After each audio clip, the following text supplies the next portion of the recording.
नमस्कार, बहुत स्वागत है आप सभी का। आप देख रहे हैं IBC 24 और मैं हूं आपके साथ आकांक्षा पांडे। शाम के 7 बज रहे हैं, वक्त हो गया है मध्य प्रदेश के नंबर 1 बुलेटिन का। मध्य प्रदेश में आज क्या हुआ का, मध्य प्रदेश की हर खबर का पूरा अपडेट आपको मिलता है इस बुलेटिन में। और सबसे पहले बात करते हैं उज्जैन की। जी हां, बाबा महाकाल की नगरी उज्जैन में जो हुआ बेहद भयानक था। दो पक्ष आपस में ऐसे भिड़े जैसे कोई जंग छिड़ गई हो। इस संघर्ष में 10 लोग घायल हुए हैं तो वहीं एक की मौत हो गई। वहीं बलवा छिड़ने के डर की वजह से यहां पर अब पुलिस बल की तैनाती की गई है। आखिर किस बात को लेकर यह खूनी संघर्ष हुआ, इस रिपोर्ट में देखिए।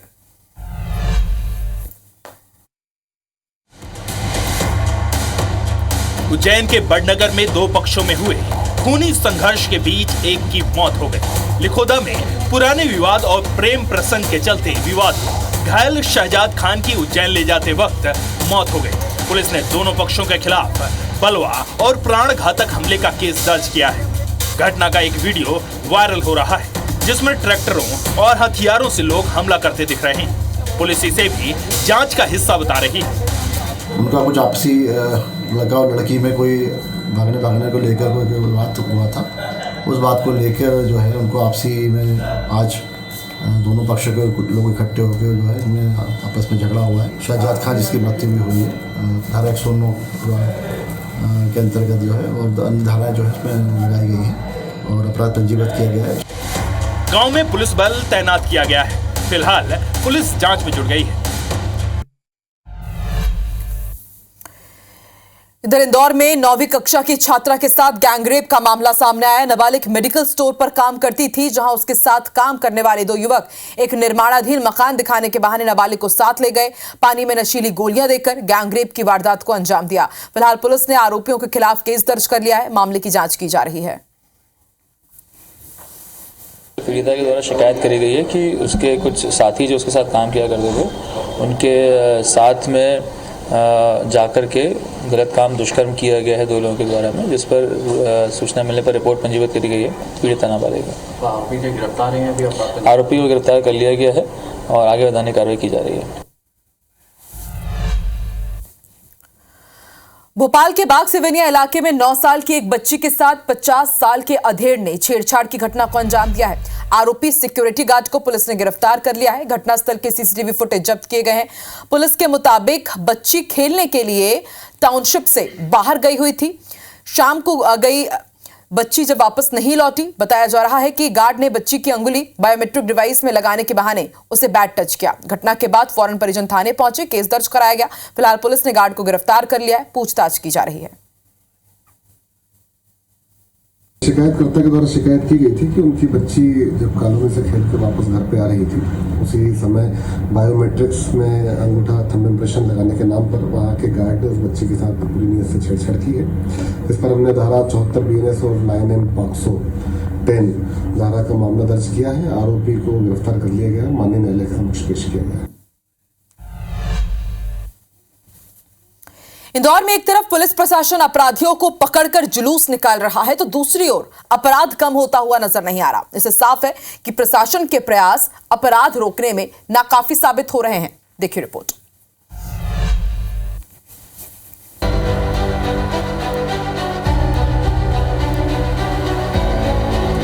इंदौर में चाकूबाजी में हुई एक युवक की हत्या का पुलिस ने खुलासा किया है। केस तेजाजी नगर का है, जहां ग्वाला कॉलोनी में शादी समारोह चल रहा था, जिसमें देव रावत और उसके दोस्त भी शामिल थे। इस दौरान डीजे में गाना बजाने को लेकर डीजे वालों से विवाद हुआ। विवाद इतना बढ़ा कि आरोपियों ने देव पर चाकू से वार किया, जिससे वह गंभीर रूप से घायल हो गया। अस्पताल ले जाने पर डॉक्टरों ने उसे मृत घोषित कर दिया। रात भर हमारे द्वारा हमने इसमें टीमों को लगाया और सुबह 4-5 बजे तक हमने इसमें सभी 3 मुख्य आरोपी जो थे, सभी आरोपियों को गिरफ्तार कर लिया गया है। साथ ही साथ जो डीजे था उसको भी पुलिस द्वारा जब्त कर लिया गया है और जो डीजे का मालिक था उसके खिलाफ भी हमारे द्वारा कार्रवाई पूरी प्रकरण में की गई है। वहीं पुलिस ने मामले में नाबालिग समेत 3 आरोपियों को गिरफ्तार किया है। हत्या में प्रयुक्त चाकू भी जब्त किया है।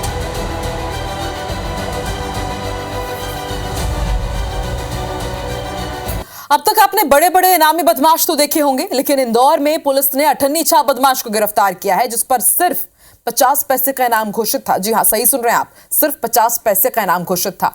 क्या है पूरा मामला, देखिए इस रिपोर्ट में।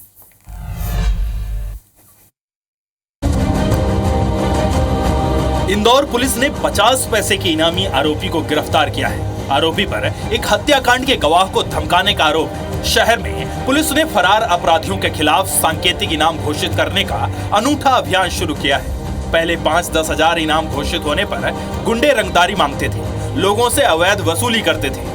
ऐसे में पुलिस ने उन्हें अठन्नी छाप गुंडे घोषित करना शुरू कर दिया है। जो 50 पैसे का आरोपी था, इसको पुलिस द्वारा हिरासत में लिया गया है थाना गांधीनगर क्षेत्र से। जिसने भी इसको शरण दी थी, उसको भी इस प्रकरण के अंदर आरोपी बनाया है कि आप किसी भी ऐसे दुर्दांत आरोपी को जो पुलिस के द्वारा वांटेड है, जिसपे पुलिस द्वारा इनाम घोषित किया गया है, अगर आपको किसी भी कारणवश अगर आप उसको पालते हैं या उसको संरक्षण देते हैं तो डेफिनेटली आपके विरुद्ध भी कार्रवाई की जाएगी। तो हमारे द्वारा उसके विरुद्ध भी कार्रवाई की गई है।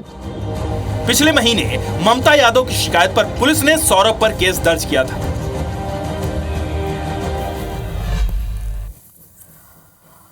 इधर इनकम टैक्स विभाग की टीम एक्शन मोड पर है। आईटी की टीम ने एक साथ मध्य प्रदेश में कई जगहों पर छापेमार कार्रवाई की। हम आपको दो तस्वीर दिखा रहे हैं, धार और इंदौर की है। यहां पर आईटी की टीम ने ताबड़तोड़ कार्रवाई की। धार की खबर, जहां पर आईटी की टीम ने अलग अलग ठिकानों पर दबिश दी। सबसे पहले मनावर में आईटी की टीम ने एक साथ 12 जगहों पर रेड मारी। 28 गाड़ियों में अधिकारी अलसुबह करीब 6:30 बजे पहुंचे और सबसे बड़े व्यापारी, ब्रोकर समेत सट्टा कारोबार से जुड़े लोगों के ठिकानों पर दबिश देकर बंद कमरों में कार्रवाई की गई। धार जिले में आईटी की टीम ने आय से अधिक संपत्ति को लेकर घरों के साथ दुकानें, ऑफिस और एक पेट्रोल पंप पर भी कार्रवाई की। फिलहाल धार जिले में 16 ठिकानों पर कार्रवाई जारी है। इंदौर की तस्वीर आप देखिए। इंदौर में भी आईटी की टीम पहुंची। कलानी नगर और डीएम टावर में कपास कारोबारी के ठिकानों पर दबिश दी। आयकर टीम ने कारोबारी के घर और ऑफिस में छापेमार कार्रवाई करते हुए इंदौर के देपालपुर में भी आईटी की टीम ने कार्रवाई की है।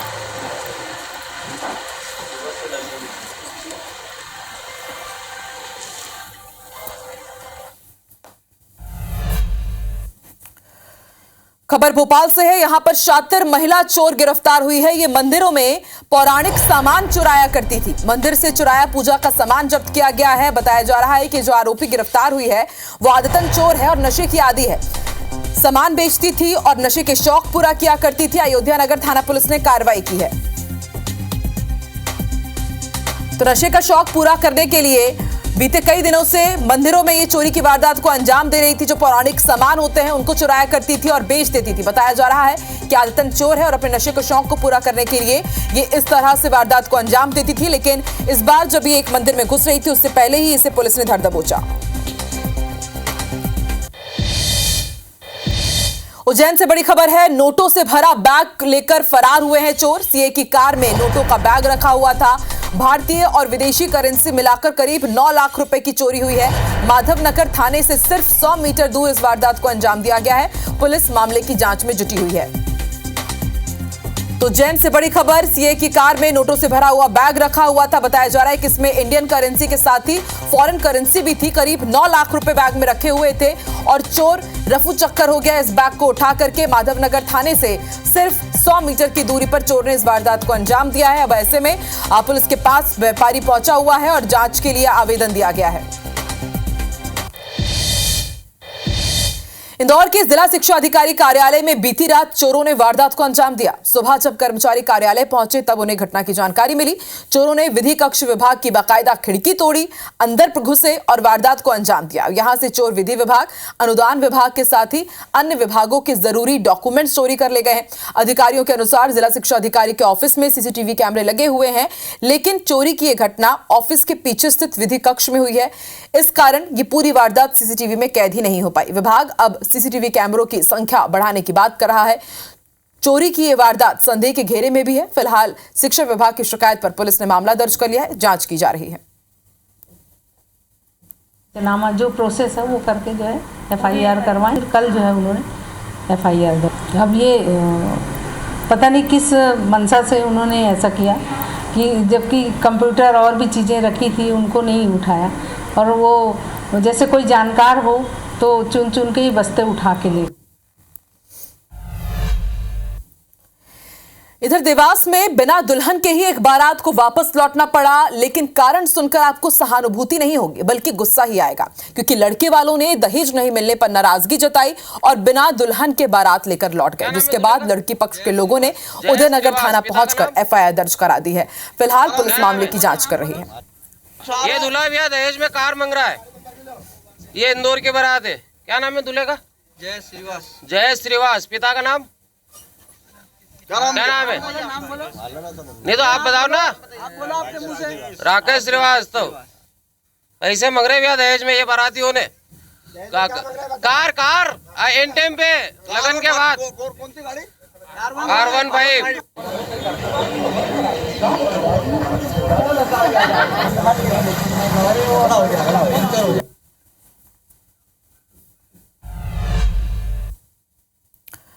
बिग ब्रेकिंग श्योपुर से रेत माफियाओं के ठिकानों पर दबिश दी गई है। नदी से रेत निकालकर ये स्टॉक कर रहे थे। पुलिस को आता देख रेत माफिया भाग निकले। पुलिस और माइनिंग विभाग ने स्टॉक को नष्ट कर दिया है। रघुनाथपुर थाना क्षेत्र में कार्रवाई की गई है। तो खबर श्योपुर से रेत माफिया के ठिकानों पर दबिश दी गई है। बताया जा रहा है कि पुलिस जब यहां पर पहुंची कार्रवाई करने के लिए तो मौका पाकर रेत माफिया यहां से फरार हो गए, लेकिन यहां पर जो स्टॉक था उसे नष्ट कर दिया गया पुलिस और माइनिंग विभाग की तरफ से।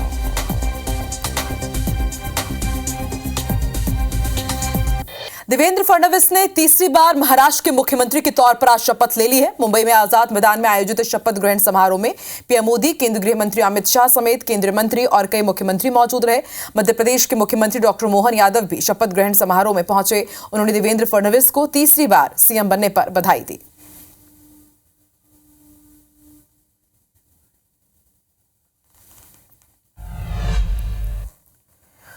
पड़ोसी देश बांग्लादेश के हालात बद से बदतर होते जा रहे हैं। अल्पसंख्यक हिंदुओं पर आए दिन हमले हो रहे हैं और इसे लेकर कोई प्रयास नहीं हो रहे हैं, सिर्फ सियासी बयानबाजी हो रही है। देखिए,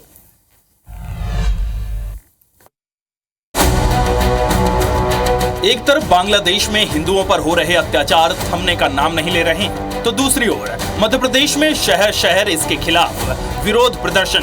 लेकिन इस मसले को हल करने के बजाय सियासत हो रही है। नेता प्रतिपक्ष सिंघार ने बीजेपी और आरएसएस दोनों पर निशाना साधा है। अखंड भारत की क्या आरएसएस को चिंता नहीं है? क्या बांग्लादेश को जब आप अपना हिस्सा मानते हो तो बांग्लादेश के अंदर अल्पसंख्यक हिंदुओं पे इस प्रकार से आक्रमण हो रहे, तो भारतीय जनता पार्टी हिंदुओं की बात करने वाली, आरएसएस हिंदुओं की बात करने वाले, क्यों मोदी चुप है? क्या कारण है? क्या कोई साथ नहीं दे रहा? पूरी कांग्रेस पार्टी साथ है। चलिए, कब चलना आपको प्लेन से? हम लोग चलने को तैयार है। चलिए, कब आपको बांग्लादेश को कूच करना? सरस्वती शिशु मंदिर में अखंड भारत का नक्शा होने की बात कहे सिंघार ने एक तीर से दो निशाने साधे। अब देखना है कि निशाना कितना सटीक लगता है। इधर मध्य प्रदेश में खाद की किल्लत खत्म नहीं हो रही है। प्रशासन खाद की कमी से इनकार करता है तो सरकार इसे विषय ही नहीं मानती।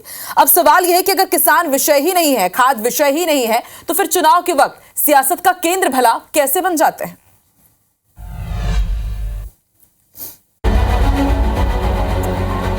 एमपी में खाद की कमी किसी से छिपी नहीं है। किसान परेशान है, लेकिन सियासत को इससे कोई परेशानी नहीं। कृषि मंत्री कंसाना का कहना है कि खाद वितरण उनका विषय ही नहीं है। ये उर्वरक विभाग का मामला है और इसको डिस्ट्रीब्यूशन सहकारिता करती है खाद को।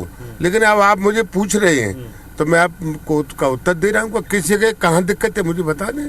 मध्य प्रदेश में खाद की कोई कमी नहीं है। खाद जितना चाहें, कौन से हमारे कांग्रेसी मित्र को खाद चाहिए वो मेरे से संपर्क करें, मैं उनके घर पे खाद भिजवाऊंगा। कंसाना के बयान पर भड़के सिंघार ने कंसाना से इस्तीफे की मांग की है। प्रदेश के एक मंत्री का अल्प ज्ञान आप देख सकते हैं कि ऐसे मंत्री प्रदेश के अंदर प्रभार संभाल रहे हैं, और अगर वो किसानों के मंत्री है, किसान एग्रीकल्चर डिपार्टमेंट है उनके पास, और किसानों की बात नहीं करना चाहते। क्या किसान क्या खाद नहीं डालता जमीन में? हर जिले के अंदर कितनी मांग आई है, क्या आपने खाद पूर्ति कर दी है? अगर कर दी है तो आप आपका बुलेटिन जारी करें। खाद पाने के लिए सुबह से ही किसान लंबी लंबी लाइनों में लग जाते हैं। मुश्किल वक्त में न सरकार सहारा बन रही है, न ही विपक्ष। बस एसी कमरों में बैठकर बयानबाजी हो रही है। जबलपुर के भाजपा विधायक अजय विश्नोई ने एक बार फिर अपनी ही सरकार को आड़े हाथों लिया है और सीएम के नाम एक पत्र लिख दिया। वेयरहाउस संचालकों की समस्या का निराकरण करने की बात कही है। साथ ही भाजपा विधायक अजय विश्नोई ने अपनी ही सरकार पर सवाल उठाए हैं। लोन देकर वेयरहाउस को बनवा तो दिया गया है, लेकिन अब जिन वेयरहाउसों में धान को किराए पर रखा जाता है उसका किराया लेने के लिए वेयरहाउस संचालकों को रिश्वत देनी पड़ती है। उन्होंने कहा कि प्रदेश में धान खरीदी के 3 दिन बाद भी खरीदी केंद्र सूने पड़े हुए हैं, क्योंकि वेयरहाउस संचालक सरकार की शर्तों के अनुसार वेयरहाउस में धान रखने की बात पर सहमत नहीं है। धान खरीदी महत्वपूर्ण है, पर 3-3 साल तक भुगतान नहीं होगा। भुगतान करने के लिए रिश्वत देना पड़ेगी, उससे अब परेशान हो गया है वेयर हाउस मालिक। विरोधी बताएगा तो वो कहेंगे विरोधियों का काम है कहना। मैं बताता हूँ इसलिए ताकि सरकार सुधरे और उस जगह को सुधारे। और पहली बार नहीं कह रहा हूँ, मैं लिख के मुख्यमंत्री जी को इस विषय को बता चुका हूँ कि जो वेयर हाउस का पेमेंट है उसका डिजिटल क्यों नहीं हो सकता। दुनिया की सारी चीज़ें डिजिटल हो गई, तो वेयर हाउस का पेमेंट डिजिटल क्यों नहीं हो सकता। ग्वालियर में प्रशासन पर दबंग कितने हावी है, इसका अंदाजा इस बात से आप लगा सकते हैं कि डेयरी संचालकों पर कार्रवाई करने पहुंचे निगम अफसरों पर पथराव किया गया और जब घायल हुए अफसरों ने शिकायत दर्ज कराई तो निगम कार्यालय का ही घेराव कर दिया गया। जोरदार नारेबाजी हुई है, रिपोर्ट देखिए।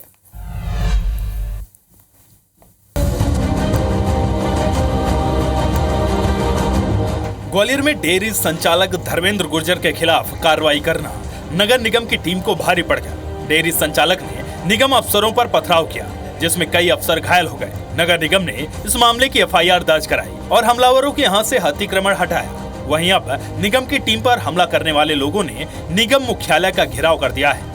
6 बजे आप कार्रवाई करने गए मदाखलत के द्वारा कि गाय हटा ली जाए और 7 बजे आपने 1 घंटे मकान तोड़ दिया।